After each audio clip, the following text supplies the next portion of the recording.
ഗംഗയും തിരുവനന്തപുരത്ത് പോകുന്നില്ല അല്ലേ? ഞാൻ പോവും. പുഷ്പവാടിയിൽ നല്ല കാറ്റടിക്കുന്നു, മഴ പെയ്യുന്നു എന്ന് പറഞ്ഞൊന്നും എനിക്ക് എന്റെ അനിയത്തിയുടെ ഓപ്പറേഷൻ നടത്താതിരിക്കാൻ പറ്റില്ല. വിനീതേട്ടൻ ഇവിടെ മഞ്ഞും മഴയും ഇതെല്ലാം കെട്ടിപ്പിടിച്ചോണ്ടിരുന്നു.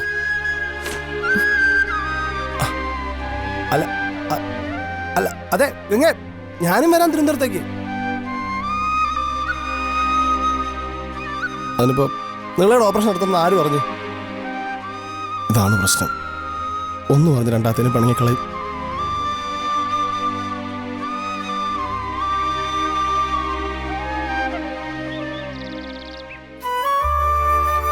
മാഡം, കാവേരി വാ.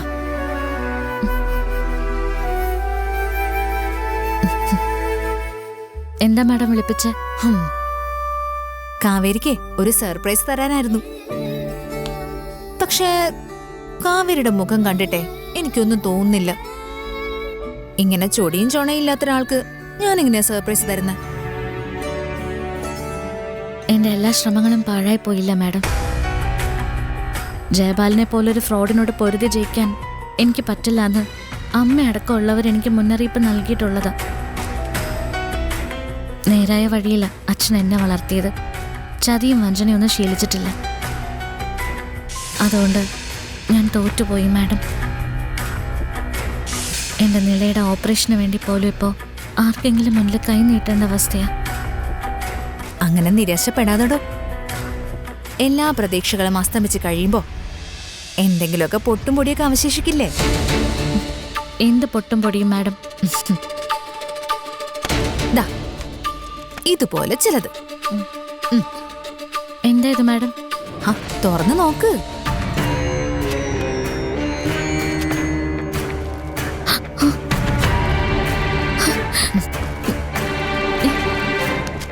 അച്ഛന്റെ ഡയറിയും ഫോണും.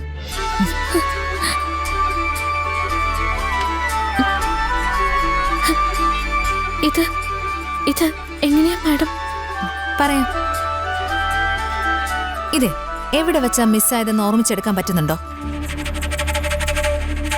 ഇല്ല മാഡം. ശരിക്കൊന്ന് ഓർമ്മിച്ച് നോക്കിക്കേ.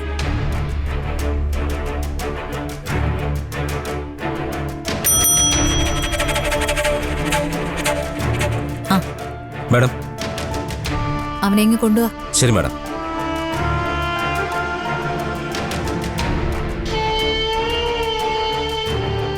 വീട്ടിൽ നിന്ന് ഞാനിത് ബാഗിലെടുത്ത് വെച്ച് നല്ല ഓർമ്മയുണ്ട്. എന്നിട്ട് ബാഗ് വണ്ടി കൊണ്ടുപോയി വെച്ചു അല്ലേ? ആ അതെ. സ്റ്റേഷനിലെത്തുന്നതിന് മുൻപ് വണ്ടി ഇടയ്ക്ക് എവിടെയെങ്കിലും നിർത്തി ഇറങ്ങിപ്പോയതായിട്ട് ഓർക്കുന്നുണ്ടോ? അത് വിനീതേട്ടന്റെ കടയ്ക്ക് താഴെ നിർത്തി മാഡം. എന്നിട്ട് ഞാനും ഗംഗേച്ചിയും വിനീതേട്ടനെ കൂട്ടാൻ വേണ്ടി മുകളിലേക്ക് പോയി.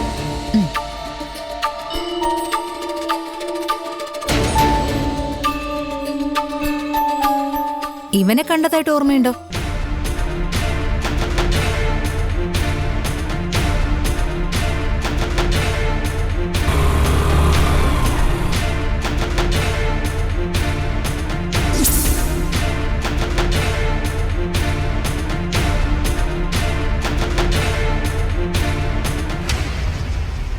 മാഡം, ഇവനാണ് അവൻ. ഈ ഡയറി ഫോണും കാവേരിയുടെ സ്കൂട്ടറിൽ നിന്ന് അടിച്ചു മാറ്റിയവൻ. മാഡം, ഈ പഴയ ഫോണും ഡയറിയും ഇവനെന്തിനാ? നേരത്തെ കാവേരി പറഞ്ഞില്ലേ അച്ഛൻ നേരായ വഴി മാത്രമേ പഠിപ്പിച്ചിട്ടുള്ളൂന്ന്? ചിന്തിക്കുമ്പോഴെങ്കിലുവേ അതൊന്ന് മാറ്റിപ്പിടിക്കേ. കുറച്ചുകൂടി വളഞ്ഞ വഴിയൊക്കെ ആവാം. ഇവനെ ജയപാലന്റെ ആളാ.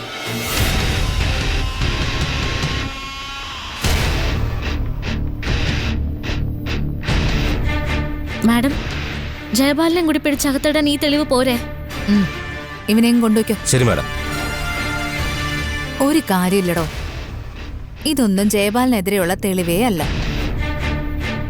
ഇവൻ കോടതിയിൽ മൊഴി മാറ്റും.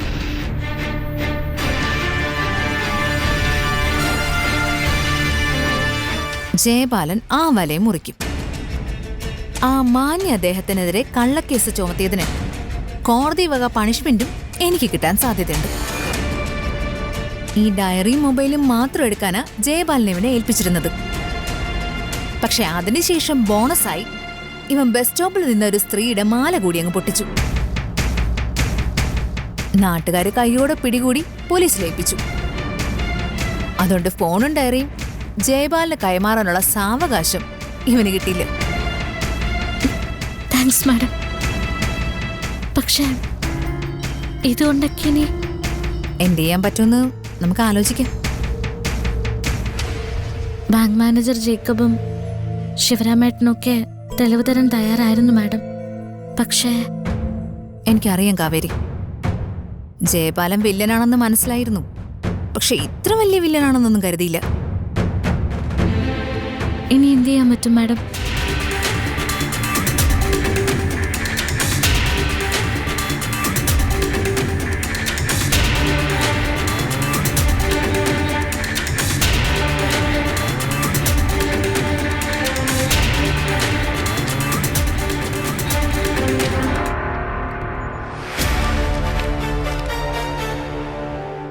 Nivin vets Ragini on 29th Monday.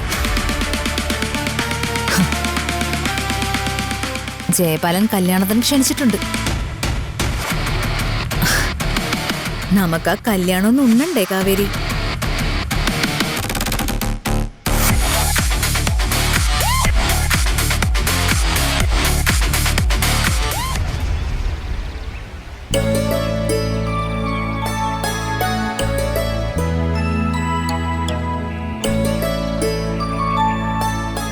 മഴയും മണ്ണിടിച്ചിലും കാരണമേ ഈ ഡാം റോഡ് അടച്ചിട്ടേക്കല്ലയോ, അല്ലെങ്കിൽ അരമണിക്കൂർ മുമ്പ് എത്തിയാനേ. അതെ അതെ. ആ അതെ അതെ അതെ. നമ്മള് ലേറ്റ് ആയിട്ടാന്ന് തോന്നുന്നു. എടാ ബാബുവേ, ഞാൻ പോരെ.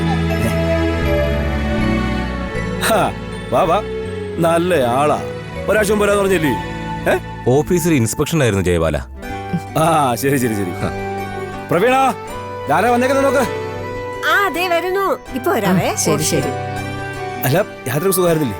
ആ, ഇപ്പൊ റോഡൊക്കെ ശരിയാക്കിയല്ലോ. ദീപേ, ഷീജയെ കൊണ്ടുവന്നില്ലേ? അവള് വന്നില്ല. അവൾക്ക് എക്സാം അല്ലേ, അവള് ഹോസ്റ്റലിലാ. ഓ അച്ഛാ, എന്താടാ? പാചകക്കാര് വന്നിട്ടുണ്ട്. സാധനങ്ങൾ എവിടെ വെക്കാനാ പറയണ്ടേ? ഞാൻ പുറകെ പന്തിലെട്ടിയേക്കല്ലേ, അവിടെ കൊണ്ടുവയ്ക്കാൻ പറ. ശരി. പിന്നെ ഇവിടെ ഇത്രയും പെണ്ണുങ്ങളുള്ളതല്ലേ, നമുക്ക് തന്നെ വെച്ചുണ്ടാക്കാന്ന് പറഞ്ഞാ ജയപാലേട്ടൻ സമ്മതിക്കുന്നില്ല. പിന്നെ ബന്ധുക്കളൊക്കെ ഇതുപോലെ കല്യാണത്തിന് ചടങ്ങുകൾക്കൊക്കെയാ ഇപ്പൊ ഒത്തുകൂടുന്നതേ. പിന്നെ ആ നേരത്ത് വല്ലോ മിണ്ടിയും പരദൂഷണം പറഞ്ഞൊക്കെ ഇരിക്കേണ്ടതിന് പകരം അവരെന്തിനാ തീയും പുകയൊക്കെ കൊള്ളുന്നേ? ആ, അത് ജയപാലൻ പറഞ്ഞ ന്യായോ? ആ അത് തന്നെ. വാ ദീപേ. ചെല്ലി നീ വാ.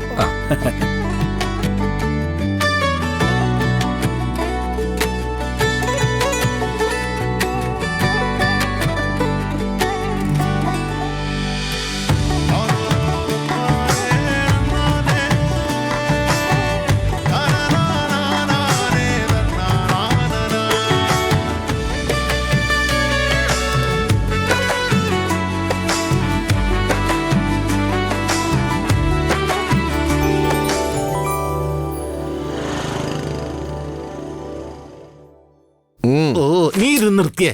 ഇവിടെ ശ്രദ്ധിക്കേ വിനീതേ, ഇവിടുന്ന് അങ്ങോട്ട് 10 ചോട് നടന്നു കഴിഞ്ഞാൽ നിയമസഭ, പിന്നെ ഒരു 10 ചോട് കൂടി നടന്നു കഴിഞ്ഞാൽ സെക്രട്ടേറിയറ്റ്. പിന്നെ ഇവൻ തിരുവനന്തപുരത്ത് വീടെടുക്കുന്നത് രാവിലെ എഴുന്നേറ്റ് നിയമസഭയിലും സെക്രട്ടേറിയറ്റിന് പോകാനല്ലേ? ഓ എടാ വിവരദോഷി, അത്രയ്ക്ക് സൗകര്യമുള്ള സ്ഥലമാണെന്ന് ഞാൻ പറഞ്ഞു വന്നത്. ആശുപത്രിയും പോലീസ് സ്റ്റേഷനും ഒക്കെ അടുത്തടുത്തല്ലേ. പിന്നെ പുഷ്പവാടിയിലെ സെക്രട്ടേറിയറ്റിനടുത്താണല്ലോ പോലീസ് സ്റ്റേഷൻ ഇരിക്കുന്നത്.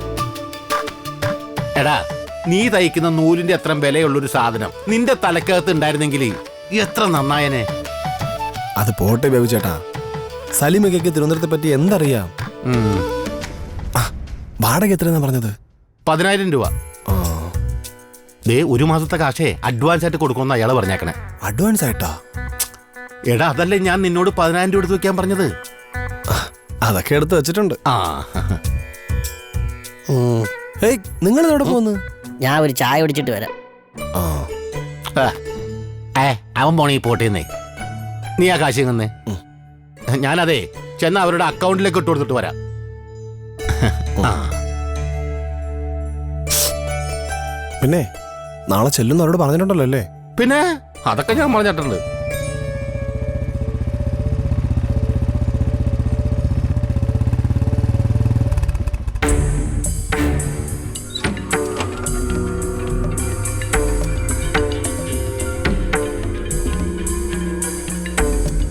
കല്യാണ ചെറുക്കൻ എന്താ ഇതുവഴി? വിനീതില്ലേ സലീമക്ക? ഉണ്ട്. അതുകൊണ്ട് തന്നെ നീ ഇപ്പം മുകളിലേക്ക് പോകണ്ട. നിങ്ങൾ തമ്മിലുള്ള പ്രശ്നം എന്തെന്ന് എന്നോട് വിനോദ് പറഞ്ഞിട്ടില്ല. എന്നാലും കുറച്ചൊക്കെ ഊഹിക്കാനുള്ള ബുദ്ധി എനിക്കുണ്ട്. നീ ചെയ്ത ചതി വിനീതിനെ കൊണ്ട് സഹായിക്കാൻ പറ്റുന്നതല്ല. നിങ്ങളുടെ ന്യൂ ജെൻ പിള്ളേരുടെ ബുദ്ധിയൊന്നുമില്ലാത്ത ഒരു പാവം നാട്ടിൻ പുറത്തുകാരനാവൻ. സലീമക്ക, ഇക്കയ്ക്ക് പറഞ്ഞ മനസ്സിലാവില്ല. ഞാൻ വിനീതിനെ കണ്ടോ സംസാരിക്കട്ടെ? എനിക്ക് മനസ്സിലാവുന്നില്ലെങ്കിൽ അത്രയും കൂടെ മനസ്സിലാവില്ല വിനീതിന്. അരവിന്ദ് ഏട്ടൻ്റെ മക്കൾക്ക് വേണ്ടി മരിക്കാനും തയ്യാറാണവൻ. നിന്റെ പേര് കേൾക്കുമ്പോൾ അവൻ ദേഷ്യമാണ്. അതുകൊണ്ടാ പറഞ്ഞത് ഇപ്പം ആവശ്യമില്ലാത്ത പണിക്ക് പോകണ്ടെന്ന്. നാളെ നിന്റെ കല്യാണമില്ലേ? അതുപോലെ അവരോടൊന്ന് പോവുക നാളെ.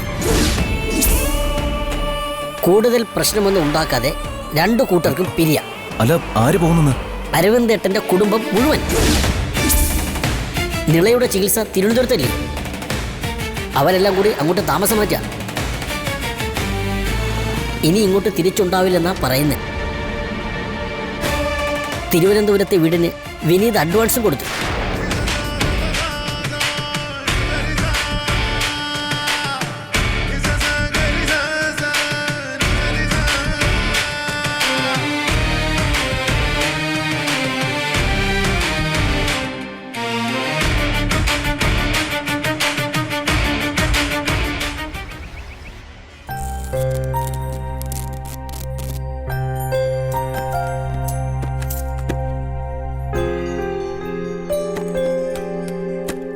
എന്നെങ്കിലും ഇവിടെ വിട്ടിട്ട് പൊക്കൂടെ അമ്മേ? അതിന് നീ ഇവിടെ എവിടെ നിൽക്കും? ഹോസ്റ്റലില്. ആ, നീ വീട്ടിൽ നിന്ന് പോയി വന്നോണ്ടിരുന്ന സമയത്താ ജയപാലിന്റെ മോന്റെ സംഭവം. ഇനി ഹോസ്റ്റലിൽ കൊണ്ട് നിന്നാലുള്ള അവസ്ഥ പറയണ്ടല്ലോ. എന്താടി നിനക്ക് ഇവിടെ വിട്ട് പോരാനൊരു ബുദ്ധിമുട്ട്? ചേച്ചി, എന്റെ കോളേജ് ഫ്രണ്ട്സ് അതൊക്കെ ഞാൻ മിസ് ചെയ്യില്ലേ? വിശാലിന്റെ സംഭവം ഉണ്ടായ ശേഷം കോളേജിലേക്കൊന്നും പോകേണ്ട, ഫ്രണ്ട്സിനൊന്നും കാണണ്ടെന്നല്ലേ നീ പറഞ്ഞുകൊണ്ടിരുന്നത്? ഇപ്പൊ എന്ത് പറ്റി? നിവിനേട്ടൻ ഇപ്പോഴല്ലേ എൻ്റെ ജീവിതത്തിലേക്ക് വന്നത്. നിവിനേട്ടനെ ഇവിടെ വിട്ടിട്ട് പോവാന്ന് പറഞ്ഞാൽ പ്രാണൻ പറിച്ചു വെച്ചിട്ട് പോകുന്ന പോലെയാ. അതെങ്ങനെയാ നിങ്ങളോടൊക്കെ പറയാ?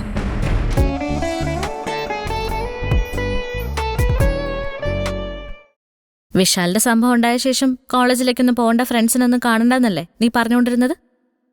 ഇപ്പൊ എന്ത് പറ്റി? നിവിനേട്ടൻ ഇപ്പോഴല്ലേ എൻ്റെ ജീവിതത്തിലേക്ക് വന്നത്.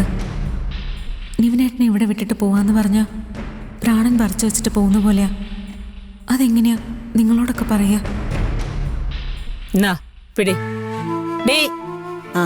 എന്റെ തുണിയൊക്കെ ഞാൻ മടക്കി വെച്ചിട്ടുണ്ട്. ഒരു പെട്ടി തന്നാ ഞാൻ അതിനകത്തോട്ട് എടുത്തു വെച്ചോളാം.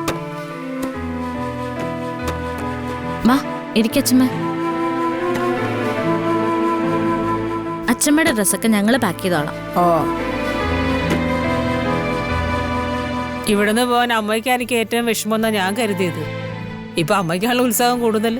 പറഞ്ഞില്ലേടി, അരവിന്ദം പോയ പിന്നെ ഈ നാടും വീടും ഒക്കെ വെറുത്തുപോയി ഞാൻ.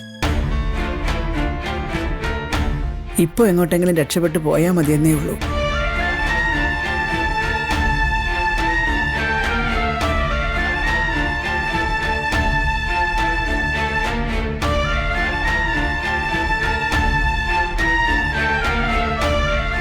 ഞങ്ങളുടെ ഡ്രസ്സൊക്കെ പാക്ക് ചെയ്ത് കേട്ടോ.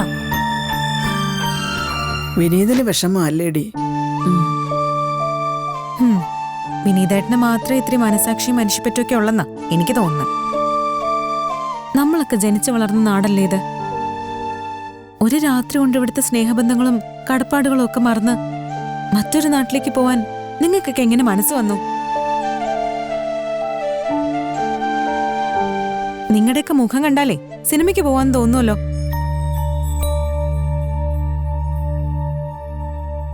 ആ, ഗംഗേച്ചിക്ക് ഭയങ്കര സന്തോഷം ഉണ്ടാവും എനിക്കറിയാം. കല്യാണം വന്നപ്പോ പുഷ്പവാടിക്ക് പുറത്തുള്ള ഒരാളെ വേണോന്ന് പറഞ്ഞ ആളല്ലേ?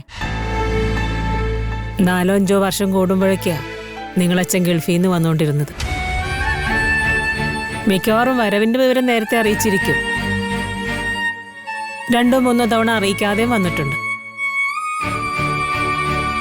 അന്ന് വീടിന്റെ വാതിക്കെ വന്നു നിന്ന് ശാരദേന്ന് നീട്ടി വിളിക്കും.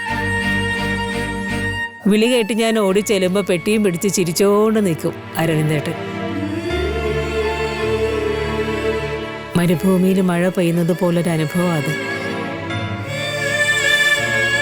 പിന്നെ 1-2 മാസം അരവിന്ദേട്ടന്റെ ലീവ് തീരുന്നിടം വരെ ഒരു കിളിക്കാമ്പെട്ടി പോലെയാ ഈ വീട്.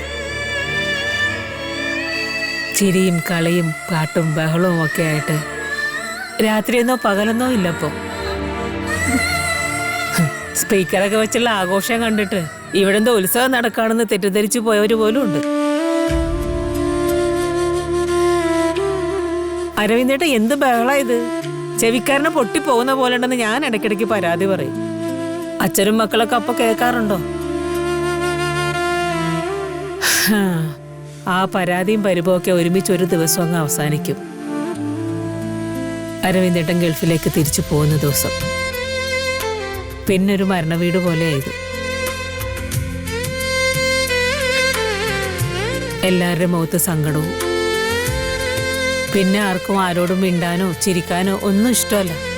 ഭക്ഷണം പേരിന് കഴിച്ചെങ്കിലായി. ഞാൻ എങ്ങോട്ട് തിരിഞ്ഞാലും എൻ്റെ മുന്നിൽ വരുന്നത് അരവിന്ദേട്ടൻ്റെ മുഖം. അരവിന്ദേട്ടൻ ആ പുറത്തെ സ്റ്റെപ്പിൻ്റെ അവിടെ ഇരുന്ന് കാപ്പി കുടിച്ചത്, അടുക്കളയിൽ പുതിയ പാചകം പരീക്ഷിച്ചത്, നിളയും കൊണ്ട് അരുവിയിൽ കുളിക്കാൻ പോയത്, അങ്ങനെ ഓരോരോ ഓർമ്മകൾ.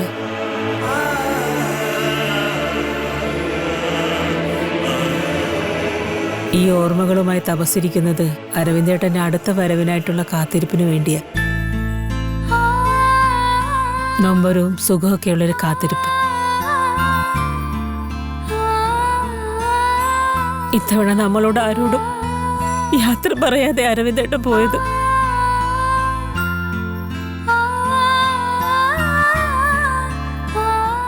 ഇപ്പോഴും ഈ വീടിന്റെ ഏത് കോണിൽ നോക്കിയാലും ഞാൻ കാണുന്നത് അരവിന്ദേട്ടന്റെ മുഖം തന്നെയാ.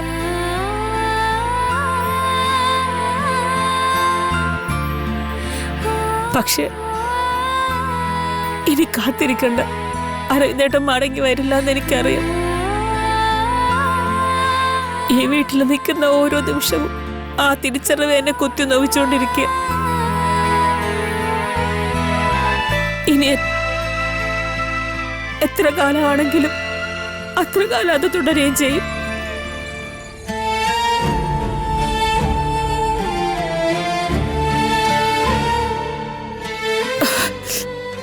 ഈ വീട്ടിൽ ഞാൻ ജീവിച്ചിരുന്നതും കാത്തിരുന്നതും എല്ലാം അരവിന്ദേട്ടന് വേണ്ടിയാ. അരവിന്ദേട്ടൻ മടങ്ങി വരാത്ത ആ വീട് നമ്മുടെ വീടല്ല മക്കളെ. നമുക്ക് പോയേക്കാം. ഒരു സ്വപ്നനൗകയിലെ യാത്രയല്ലോ, ഒരു ദുഃഖഗാനത്തിൻ താളമല്ലോ.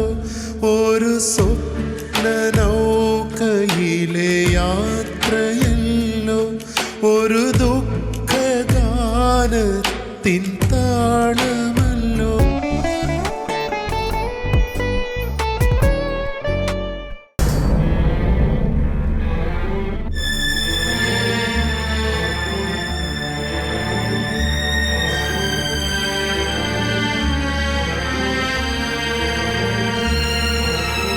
നാളെ നിന്റെ കല്യാണമില്ലേ?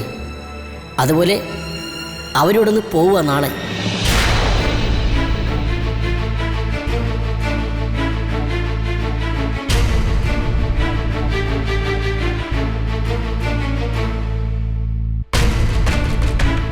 നിളയുടെ ചികിത്സ തിരുവനന്തപുരത്തല്ലേ? അവരെല്ലാം കൂടി അങ്ങോട്ട് താമസം മാറ്റാം. ഇനി ഇങ്ങോട്ട് തിരിച്ചുണ്ടാവില്ലെന്നാ പറയുന്നത്. നിവിൻ, ഇത് നിന്റെ ലാസ്റ്റ് ചാൻസാ. ഈ അവസരം നഷ്ടപ്പെടുത്തിയ ഇനി ഒരിക്കലും കാവ്യരോട് നിനക്ക് നിന്റെ പ്രണയം പറയാൻ പറ്റിയെന്ന് വരില്ല.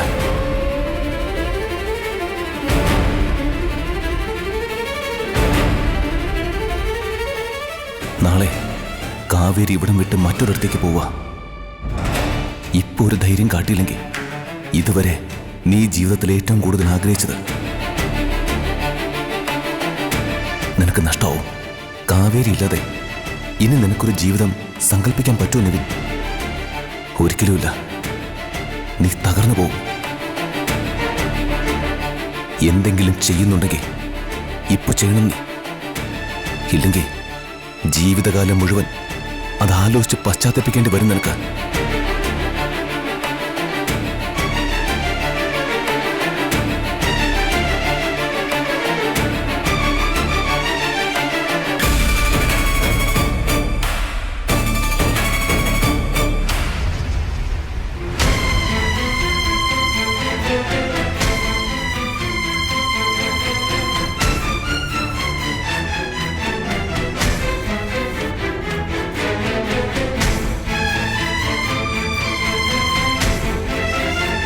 ഹലോ. കാവേരി. എന്താ നിവിൻ? അത് കാവേരിയും ഫാമിലിയും ഇവിടുന്ന് ട്രിവാൻഡ്രത്തേക്ക് പോകുന്ന കേട്ടു. നാളെ. അതിനു മുന്നേ എനിക്ക് കാവേരി ഒന്ന് കാണുമായിരുന്നു. ഇവിടെ കുറച്ച് പാക്കിങ് മറ്റും ഉണ്ട് നിവിൻ. മിക്കവാറും തിരികെ ഇങ്ങോട്ട് ഇല്ലെന്നാ. പ്ലീസ് കാവേരി, എനിക്ക് അതിനു മുന്നേ തന്നെ ഒന്ന് കാണണം. ഞാൻ വീട്ടിലേക്ക് ഒന്ന് ശരിയാവത്തോണ്ടാ. നിവിൻ എൻ്റെ അടുത്ത് ഇങ്ങനെ ബെഗ് ചെയ്യേണ്ട കാര്യമുണ്ടോ? നമുക്ക് കാണാം. പക്ഷെ എനിക്ക് അങ്ങോട്ട് വരാൻ പറ്റില്ലല്ലോ. കാവേരി ഇപ്പൊ ഫ്രീ ആണോ? ഫ്രീ ആവാം. എങ്കിൽ കറുപ്പസ്വാമി കോവിലിന്റെ അടുത്തേക്ക് വന്നാൽ മതി.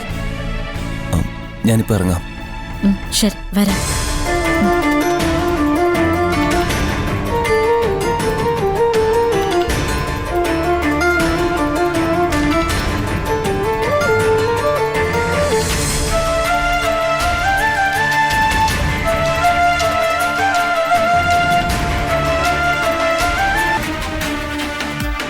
അടുപ്പമുള്ള ഹൃദയങ്ങള് പരസ്പരം മനസ്സിലാക്കുമെന്ന് കരുതിയ ഇത്രയും നാൾ ഞാനത് നേരിട്ട് പറയാതിരുന്ന. Kaveri, I will love with you. I love you Kaveri.